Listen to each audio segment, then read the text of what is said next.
Hi everyone, welcome to my channel. চলো আজকে দেখে নেব শিব শক্তির তরফ থেকে কি বার্তা রয়েছে তোমাদের জন্য। It is a general common short reading, যেটা টাইমলেস রিডিং। চলো দেখে নেওয়া যাক কি বার্তা এলো।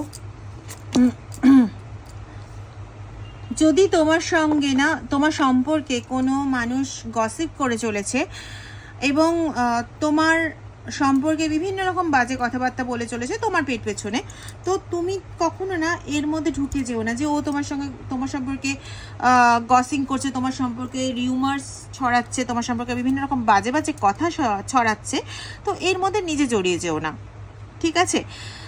এখানে কারোর ক্ষমতা নেই যে তোমার যে ভাইব্রেটরি লেভেল, তোমার যে সাইকিক লেভেল, তোমার যে ইনটিউশন ক্ষমতা, সেই ক্ষমতার সমানে আসা কারোর পক্ষে সম্ভব না, বা তোমার এই ভাইব্রেশনের ক্ষমতাকে লোয়ার করার ক্ষমতাও কিন্তু কারণ নেই, ঠিক আছে?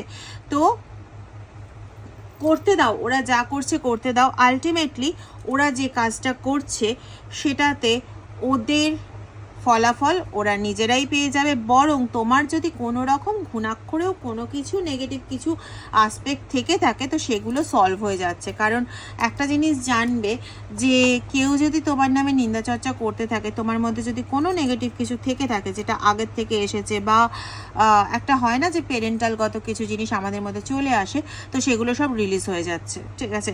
তোমার সাইকিক এবিলিটি, তোমার ইনটিউশন, তোমার ভাইব্রেশন লেভেল লোয়ার করার ক্ষমতা তাদের নেই, ঠিক আছে? আরেকটা যে কাজ এসছে সেই কার্ডে ঈশ্বর যেটা তোমাকে জানাতে চাইছেন সেটা হচ্ছে ওম নমঃ শিবায়। বলতে চাইছেন যে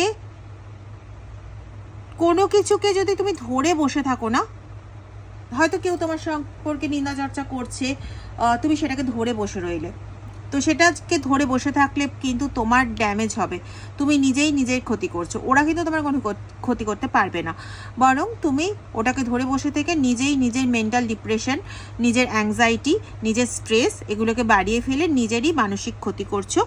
সুতরাং এটা করার দরকার নেই, তুমি জাস্ট এটাকে লেট গো করো।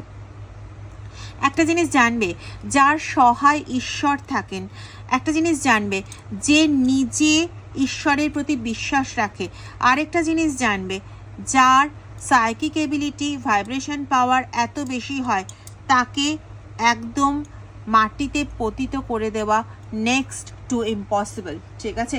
সুতরাং এতটা ভয়ও পেও না, জাস্ট যা ঘটছে সেগুলোকে লেট গো করো এবং তুমি তোমার নিজের ডেস্টিনির দিকে এগিয়ে যাও। তোমাকে কিন্তু কেউ আটকাতে পারবে না। হ্যাঁ, ওই থামানোর চেষ্টা করতে পারে রাদার, কিন্তু তোমাকে ফুল আটকে দিতে অসম্ভব।